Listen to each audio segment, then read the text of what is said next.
Friends, welcome to my YouTube channel. और आज की वीडियो में हम पढ़ने वाले हैं भारत पर हुए विदेशी आक्रमणों के बारे में। और जैसा कि आप जानते हैं कि भारत पर सबसे पहली जो विदेशी शक्ति जिसने आक्रमण किया था वो ईरानी थे, और इसके बाद यूनानियों ने हमारे देश पर आक्रमण किया। यहाँ पर एक कॉमन पॉइंट यहाँ दोनों चीजों से एक निकलता है कि दोनों ने ही कहाँ से आक्रमण किया था, भारत के उत्तर पश्चिम दिशा से आक्रमण किया था। आपको पता होगा कि हाँ जी, भारत के उत्तर पश्चिम, इधर से पाकिस्तान, अफगानिस्तान, फिर ईरान और फिर यूनान आ रहा है। तो सबसे पहले ईरानियों ने आक्रमण किया। कहाँ से किया? उत्तर पश्चिम से किया।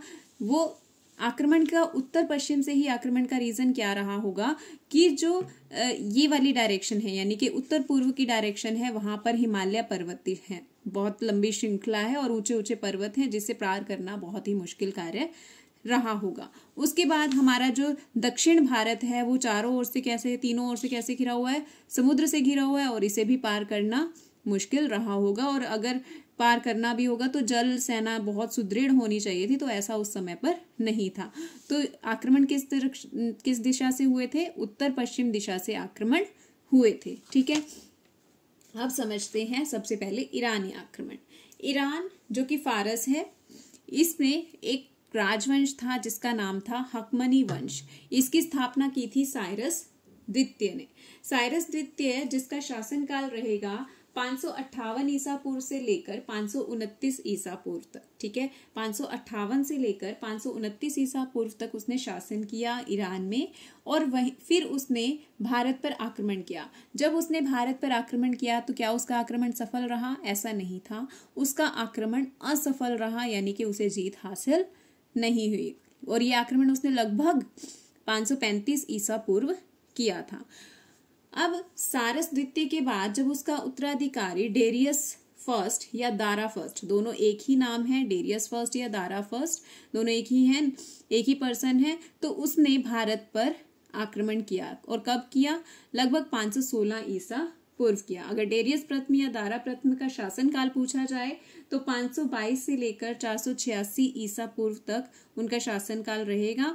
और 516 के लगभग 516 या 17 या 18 इसी के अराउंड उसने यहाँ पर क्या किया था? भारत पर आक्रमण किया था, और ये उसका एक सफल आक्रमण था। ठीक है, अब ईरानियों ने भारत पर आक्रमण किया तो इसके साक्ष्य कहाँ से मिलते हैं, यानी कि हमें जानकारी कहाँ से मिलती है? तो याद रखिएगा, इसकी जानकारी हमें मिलती है बेहिस्तून, पर्सिपोलिस और नक्शे रुस्तम अभिलेखों से मिलती है। कौन कौन से? बेहिस्तून, पर्सिपोलिस और नक्शे रुस्तम नामक अभिलेखों से हमें इस आक्रमण की, यानी कि ईरानी आक्रमण की जानकारी मिलती है। ईरानियों ने भारत पर आक्रमण किया तो इसका भारत की स्थिति पर क्या प्रभाव पड़ा, इससे भी प्रश्न बनते हैं। तो सबसे पहले तो याद रखिएगा, भारत का जो उत्तर पश्चिमी सीमा प्रांत है लगभग 200 वर्षों तक ईरानी अधिकार में रहा। दूसरी चीज, इस आक्रमण के बाद, क्योंकि अब इफेक्ट तो आना ही था, ठीक है, तो खरोष्टी लिपि का विकास हुआ जो कि अरबी लिपि की तरह दाईं से बाईं ओर लिखी जाती थी। ठीक है, तो खरोष्टी लिपि का विकास किसके प्रभाव की वजह से हुआ? अरमाइक लिपि के और के प्रभाव से जो भारत की जो लिपि थी वो एक नई लिपि में बदल गई जिसको खरोष्टी लिपि कहा गया। और अगर पूछा जाए कि वो किस डायरेक्शन में लिखी जाती थी तो दाईं से बाईं ओर लिखी जाती थी। अब खरोष्टी लिपि के एग्जाम्पल कहाँ पर मिलते हैं? यहाँ से प्रश्न बनता है कि अशोक के 2 अभिलेख शाहवाजगढ़ी और मंशोरा, ठीक है, शाहवाजगढ़ी कहाँ पर है? पेशावर में, और मंशोरा जो है वो पाकिस्तान में है। ये दोनों ही अभिलेख जो हैं वो खरोष्टी लिपि में लिखे गए। तो यानी कि याद क्या रखना है इस चैप्टर से कि पहला आक्रमण साइरस सेकंड ने किया था जो कि हकमनी वंश से संबंध रखता था, परंतु वह उसका असफल आक्रमण था। पहला सफल आक्रमण डेरियस फर्स्ट या दारा फर्स्ट ने किया था। ठीक है, और इसकी जो जानकारी है, इन आक्रमणों की हमें जानकारी जो मिलती है बेहिस्तून, पर्सिपोलिस और नक्शे रुस्तम अभिलेखों से मिलती है। अब प्रभाव क्या पड़ा? लगभग 200 वर्षों तक ईरानी अधिकार रहा भारत के उत्तर पश्चिम क्षेत्र में, और खरोष्टी लिपि का विकास हुआ। अशोक के अभिलेख शाहवाजगढ़ी और मंशोरा दोनों खरोष्टी लिपि में लिखे गए हैं। दिस इज ऑल अबाउट जो हमने ईरानी आक्रमण से याद रखना है। अब नेक्स्ट आता है हमारा यूनानी आक्रमण। ठीक है, ईरान के बाद हमारे ऊपर किसने आक्रमण किया? यूनानियों ने आक्रमण किया। ठीक है, तो कौन से यूनानी ने आक्रमण किया था भाई? हमारे देश पर आक्रमण किया था सिकंदर। ठीक है, सिकंदर महान जिसे कहा जाता है, और सिकंदर को ही अलेक्जेंडर कहा जाता है। और अलेक्जेंडर कौन से थे? ये थर्ड। ठीक है, अलेक्जेंडर थर्ड थे। ठीक है, क्योंकि जो अलग एक ही नाम के कई राजा होते हैं तो उसमें 1 2 3 ऐड कर दिया जाता है। तो अलेक्जेंडर जो थर्ड थे वही सिकंदर थे। इसके बाद अलेक्जेंडर फोर्थ आते हैं, जो कि क्या है? सिकंदर के ही पुत्र हैं। ठीक है, तो आप पहले अलेक्जेंडर के बारे में यानी कि अलेक्जेंडर थर्ड के बारे में हम कुछ बेसिक इन्फॉर्मेशन लेंगे। तो याद रखिएगा कि इनका जन्म जो हुआ था 356 ईसा पूर्व में मकदूनिया या मैसेडोनिया, जो कि यूनान में है। ठीक है, तो यूनान में हुआ था, ये ग्रीक थे। नेक्स्ट आ गया, इनके फादर का नेम क्या था? इनके पिता का नाम था फिलिप सेकंड, माता का नाम ओलंपियाज था। और इनके गुरु से प्रश्न आता है कि इनके गुरु का क्या नाम था? तो सिकंदर के गुरु का नाम रहेगा अरस्तु, और अरस्तु के गुरु का नाम क्या था? प्लेटो। ठीक है, प्लेटो के शिष्य थे अरस्तु। तो अरस्तु से इन्होंने अपना शिक्षा प्राप्त की थी। नेक्स्ट आ गया, इनकी शादी के मतलब इनका विवाह हुआ तो इनकी पत्नी का नाम था रुक्साना या स्ट्रेटा। ठीक है, रुक्साना या स्ट्रेटा, और इनका एक पुत्र हुआ जिसका नाम अलेक्जेंडर 4 रखा गया। अब सिकंदर शासक कब बने? सिकंदर के पिता की हत्या कर दी गई, यानी कि फिलिप सेकंड की जब हत्या कर दी गई तो उसके बाद अपने पिता के हथियारों से बदला लेने के बाद मात्र 20 वर्ष की आयु में सिकंदर शासक बने। कब बने? 336 ईसा पूर्व। ईयर पूछा जाए तो 336 ईसा पूर्व। अब उसके बाद उन्होंने अपना जीत का क्रम स्टार्ट किया और ईरान को सबसे पहले उन्होंने जीता। और ईरान को जीतने के बाद वहां पर अलेक्जेंड्रिया ऑफ अर्कोसिया नामक शहर को बसाया और महान सम्राट की उपाधि हासिल की। अब इसके बाद उनके माइंड में आया कि अब मैंने क्या करना है? विश्व विजेता बनना है। सिकंदर इसीलिए फेमस है क्योंकि वो क्या बनना चाहते थे? विश्व विजेता बनना चाहते थे। और इसी सीरीज में अलग अलग जगहों को जीतते हुए वो कहाँ पहुंच गए? भारत की तरफ पहुंचे। पूर्व की तरफ उन्होंने चलना शुरू किया और पूर्व से चलते चलते वो कहाँ पहुंचे? अब भारत। तो सिकंदर का भारत आक्रमण कब हुआ? 326 ईसा पूर्व। ठीक है, सिकंदर का भारत आक्रमण पूछा जाए तो 326 ईसा पूर्व। 327 में उन्होंने चलना शुरू किया और 326 ईसा पूर्व उन्होंने भारत पर अटैक किया। अब उन्होंने किस वजह से अटैक किया? पहला तो सबको पता है कि वो क्या बनना चाहते थे? विश्व विजेता बनना चाहते थे। और इसी क्रम में अपनी मृत्यु तक उन्होंने, कहते हैं कि 50% ऑफ द अर्थ का पार्ट जीत लिया था, पर ऐसा नहीं था। ठीक है, वो कुछ ही हिस्सा, लगभग 5% भी नहीं जीत सके होंगे, तो कुछ ही हिस्सा जीत पाए थे। बट हाँ, यहाँ से मेन प्रश्न है कि कौन विश्व विजेता बनना चाहता था? तो सिकंदर महान जो थे वो विश्व विजेता बनना चाहते थे। दूसरा, इससे पहले ईरानियों ने आक्रमण किया और उन्होंने ये भ्रम फैलाया कि पूर्व में एक विशाल समुद्र है। तो सिकंदर इस भ्रम को तोड़ना चाहते थे कि पूर्व में कोई विशाल समुद्र है। ठीक है, उसके बाद आ गया, अब भारत में एंटर किया। तो भारत में एंटर करते हुए क्या उन्हें आते ही लड़ना पड़ा? ऐसा नहीं था। आम्भी जो था एक राजा, उसने सिकंदर के आते ही उसको सपोर्ट करना शुरू कर दिया, अपना आत्मसमर्पण कर दिया, उसको महान ही मान लिया और अपने आप को उनके सामने आत्मसमर्पण कर दिया।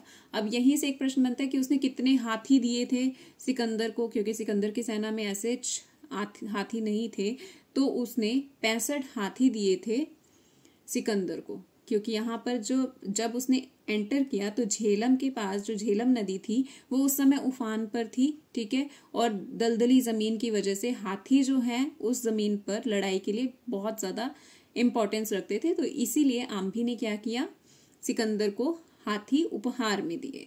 अब आता है, अब आम्भी से टक्कर लेने के बाद या आम्भी को अपने अंडर करने के बाद सिकंदर आगे बढ़ा और आगे कहाँ पहुंचा? वो झेलम नदी पर। झेलम और चिनाब नदी के बीच में उन्होंने क्या किया? युद्ध हुआ। किसके बीच में हुआ? पोरस। पोरस कौन था? पंजाब का राजा था। ठीक है, पंजाब प्रांत के राजा पोरस या पुरु। पोरस या पुरु दोनों एक ही है नाम। ठीक है, पुरु के साथ उनका युद्ध हुआ और इस युद्ध में कौन जीता? इस युद्ध में सिकंदर की विजय हुई। ठीक है, इस युद्ध को झेलम का युद्ध, क्योंकि झेलम नदी के पास हुआ था ये युद्ध, और वितस्ता का युद्ध कहा जाता है। वितस्ता क्यों कहा जाता है? क्योंकि झेलम का जो पुराना नाम है वो वितस्तता है। ठीक है, और इसी नदी को यूनान में हाइड स्पेस का रिवर कहा जाता था, तो इसीलिए इसे हाइड स्पेस का युद्ध भी कहा जाता है। और कब हुआ था ये? 326 ईसा पूर्व ही हुआ था, जब सिकंदर आया भारत में तभी ये युद्ध हुआ था। तो हाइड स्पेस का युद्ध, झेलम का युद्ध या वितस्तता का युद्ध, ये सब एक ही का नाम है, यानी कि सिकंदर और पोरस के बीच में हुआ था। सिकंदर इसमें जीत गया था, बट सिकंदर क्योंकि पोरस की बहादुरी से बहुत ज्यादा प्रभावित हुआ था, तो उसने क्या किया? जो जीता हुआ क्षेत्र था, जो क्षेत्र उसने पोरस से जीता था, उसे वापस कर दिया था। ठीक है, अब क्या पॉइंट याद रखना है हमने? आम्भी ने सिकंदर को कितने हाथी उपहार में दिए थे? 65। और सिकंदर भारत में आया किस रास्ते से था? तो खैबर दर्रे से आया था। सिकंदर भारत में खैबर दर्रे से आया था। अब एक और प्रश्न बनता है कि सिकंदर की सेना का सेनापति कौन था? तो स्थल सेना और जल सेना दोनों तरह की सेना थी उसके पास। तो जो जल सेना थी उसका जो सेनापति था उसका नाम था निर्याकस, और स्थल सेना का सेनापति था हमारा सेल्यूकस निकेटर। वापिस लौटते हुए जब आगे हम पढ़ेंगे कि ब्यास नदी को सेना ने पार करने से मना कर दिया और सिकंदर को वापस लौटना पड़ा। तो जब वो वापस लौटने के क्रम में उसने क्या किया? जो भी क्षेत्र उसने भारत में जीता था, जो भी उसके अंडर आ गया था, वो सब किसको सौंप कर चला गया था? सेल्यूकस निकेटर को सौंप कर चला गया था। इसका आगे रेफरेंस आएगा चंद्रगुप्त मौर्य साम्राज्य में, और सेल्यूकस निकेटर का जो संबंध आएगा वहां पर पढ़ेंगे हम। उसके बाद आता है अब सेना ने अब क्योंकि अब बहुत लंबी लड़ाई लड़ चुके थे, जब से वो राजा बना था तब से उसकी सेना क्या कर रही थी? लड़ाइयां ही कर रही थी। तो भारत आने के बाद भी लड़ रहे थे, और उन्होंने यहाँ पर आकर क्या कह दिया? भी हाँ जी, अब हम ब्यास नदी को पार नहीं करेंगे। क्योंकि कौन कौन सी नदियां उसने पार कर ली थी? जब सिंधु, झेलम, चिनाब, ठीक है, रावी। और जब वो ब्यास नदी को क्रॉस करने का टाइम आया तब उन्होंने क्या कहा कि हम इस नदी को क्रॉस नहीं करेंगे, क्योंकि वो थक गए थे। ठीक है, इस वजह से उन्होंने मना कर दिया और सिकंदर को वापस लौटना पड़ा। अब स्थल सेना भी थी, जल सेना भी थी। अब क्वेश्चन आता है कि सिकंदर किस रास्ते से गया था वापस? तो सिकंदर स्थल मार्ग से वापस लौटा था। सिकंदर कौन से मार्ग से लौटा था? स्थल मार्ग से लौटा था। ठीक है, नेक्स्ट आता है, अब वापस लौटते हुए उसकी तबीयत खराब होती है, और फिर बेबीलोन जो कि इराक बगदाद में है, 13 जून 323 ईसा पूर्व को सिकंदर की मृत्यु हो जाती है। अब सिकंदर की मृत्यु के पश्चात उनका अंतिम संस्कार जो है वो कहाँ किया जाता है? सिकंदरिया में किया जाता है। ठीक है, सिकंदरिया जो सिकंदर ने ही बसाया था नगर, उसमें उसका अंतिम संस्कार किया जाता है। अब जब उसकी मृत्यु हो जाती है, मृत्यु होने से पहले वो अपने सैनिकों के सामने 3 इच्छाएं रखता है। ठीक है, 3 इच्छाएं जो रखता है बहुत ही इंपॉर्टेंट है। उसमें सबसे पहली इच्छा है कि उसके जनाजे को चिकित्सक ही उठाएं, उसकी सारी दौलत उसके रास्ते में बिछा दी जाए, और उसके दोनों हाथ बाहर फैला दिए जाएं। अब तीनों का मतलब क्या था? पहली जो विश थी उसका मतलब था कि कोई भी व्यक्ति उसको अगर उसका अंत समय आ गया है तो कोई भी डॉक्टर, कोई भी वैद्य उसको ठीक नहीं कर सकता।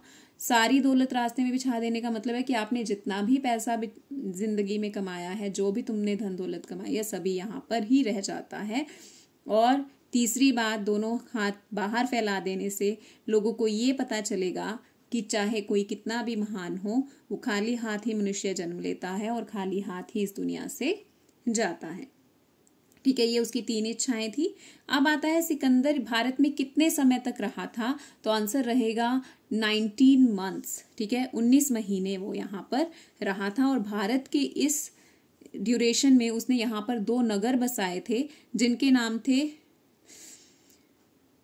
बहुकेफला और निकाया। ठीक है, बहुकेफला क्या था? बहुकेफला किस वजह से रखा था? क्योंकि बहुकेफला सिकंदर के घोड़े का नाम था। सिकंदर के घोड़े का नाम बहुकेफला था और उसने उसी के नाम पर भारत में एक नगर बसाया बहुकेफला, और निकाया उसने दूसरा नगर बसाया था। इसके अलावा एक और नगर उसने बसाया था सिकंदरिया, जहां पर उसका अंतिम संस्कार किया जाता है। वो कहाँ बसाया था? भारत के बाहर बसाया था आपने। On the way of his return he established a new place city that was known as सिकंदरिया। ठीक है, this was all about Sikandar. ठीक है, तो अपनी अगली वीडियो में हम मौर्य साम्राज्य को स्टार्ट करेंगे। Till then have a nice day. Thank you.